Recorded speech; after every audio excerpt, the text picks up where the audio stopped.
Hello again. This is a sharing on A Course in Miracles. It's important to understand what a sharing is. It is totally against the whole understanding of A Course in Miracles to try to use it to convert other people. So in a sharing, I have absolutely nothing invested in making you switch from one idea to the next. I have no interest at all in converting you from whatever religion you are into another religion called A Course in Miracles. That is totally opposed to what it's trying to do. A sharing is just that. It is a voluntary extension of the love that we have felt whilst using A Course in Miracles as our guide. So all of these little sharings that I have posted have absolutely no threat in them. I don't care if you believe them or not. They're not an attempt to convert you from one thing to the next. They are simply another form of an extension of love. Part of that extension may involve clarification of terms. And the whole idea of sharing the Course is first of all an extension of love, but it also may involve clarifying how the Course differs from other systems, so there is no confusion. You can choose your own system of thought, hopefully with the direction of the Holy Spirit, but you need to understand the differences within the systems. One of the areas where the Course differs greatly from other systems is in the understanding of consciousness. There's a great deal of talk on the internet and among New Age ideas about consciousness and about, quote, God consciousness, or about raising your consciousness or evolving into a higher consciousness. The Course would differ from all of those ideas. The Course does not believe that the world is real. It believes that the world is a dream. And I use the word believe in quotes because the Course is it is indeed a gift of God to His Son. The Course does give us the thoughts of God.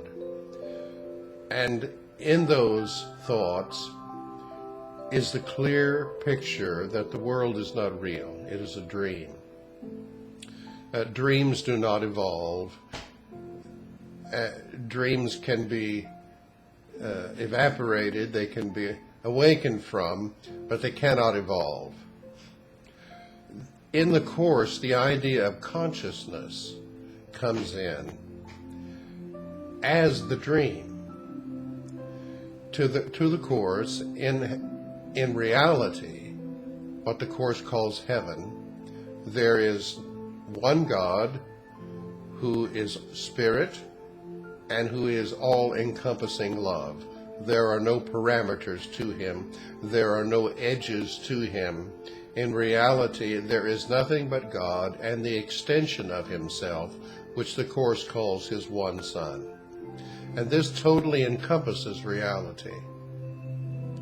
There is no observer there because there is only complete oneness. So where there is no observer, there's a very different state of being than what we know in this world of duality. So the Course explains this in a cosmic myth. It says that in quiet eternity, where all was one, there crept into the mind of the Son the tiny mad idea that he could somehow be different from his Father. And this was an idea that he should have laughed at, and nothing would have happened. In reality, nothing has happened, because that tiny mad idea could only come into his mind when he was already drifting away into a little dream. And in that dream state, he imagines the craziest thing, that he could somehow break off from his Father, break off from the oneness of heaven, and stand outside of it and observe it.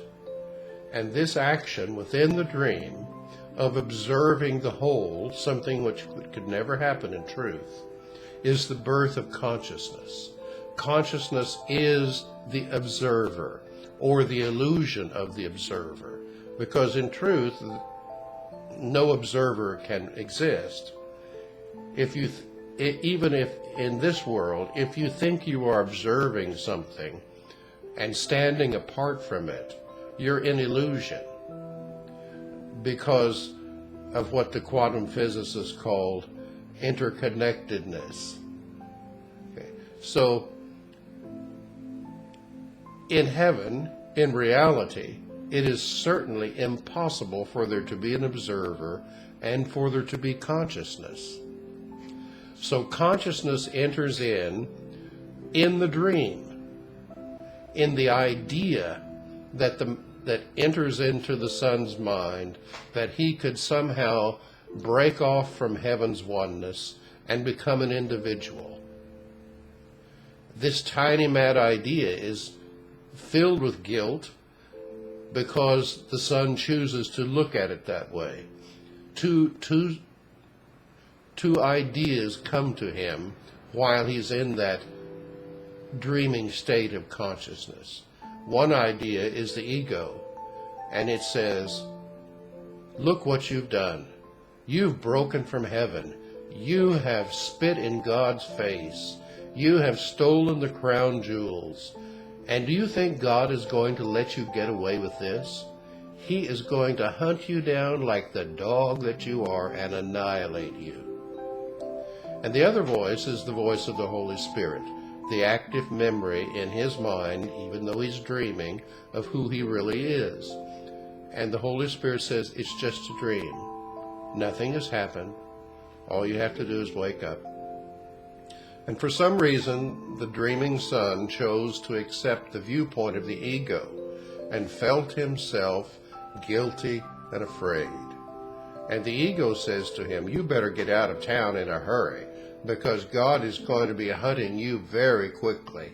You better run as far as you can. And so the dreaming Son, in his dream, runs out of his mind and projects himself into a physical universe. Big Bang. And as he does, he splinters into zillions and zillions and quadrillions of pieces. Light, form, matter, planets, animal life, and finally, human life, us. And each piece of the Son is now completely ignorant of the fact that it is the whole in a hologram. Each piece of the Son now feels it is distinct and individual. There's the effect of that original mad idea. And each piece feels itself alone, separate, and afraid, and guilty. So, in this kind of an understanding of reality, you can see that consciousness is not a big deal. It's a tiny little mad idea. It's a dream. So you can't evolve it. You can't grow in it. Okay? You can't find God consciousness, because there is none. God is not an ego. Consciousness is the ego experience, which means it's a dream to the Course. It means that it never has really happened. We're just dreaming that this is happening.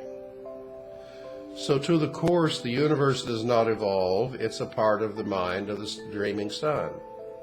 To the Course, you don't evolve because you are a part of the dreaming Son.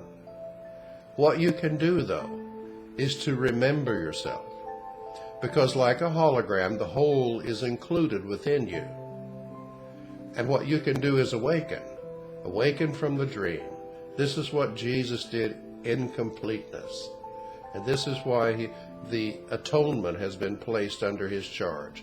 The atonement means the undoing of this little crazy idea, the undoing of a mad idea of thought that we could somehow be different from God and break off and observe him. It's the tiny mad idea that somehow we would be diminished if we were something other than the radiance of God. That's what makes consciousness, this tiny crazy idea. So don't try to evolve it, and certainly don't try to find God consciousness. You'll find a great big ego, a fake God, who is an enormous ego projection. Instead, the real God can be found only by loving thoughts while you're here in this dream world. You awaken little bit at a time by forgiving your brothers for what they have not in truth done to you. And by forgiveness, you accept forgiveness for yourself. And relieving the guilt which you feel, then you no longer project it out onto the world and see the world as sinful and guilty. Little by little you begin to remember the love that you are. And when the whole sonship has done this, the universe will disappear, and we will find ourselves where we always have been, in heaven, with God, as his radiance.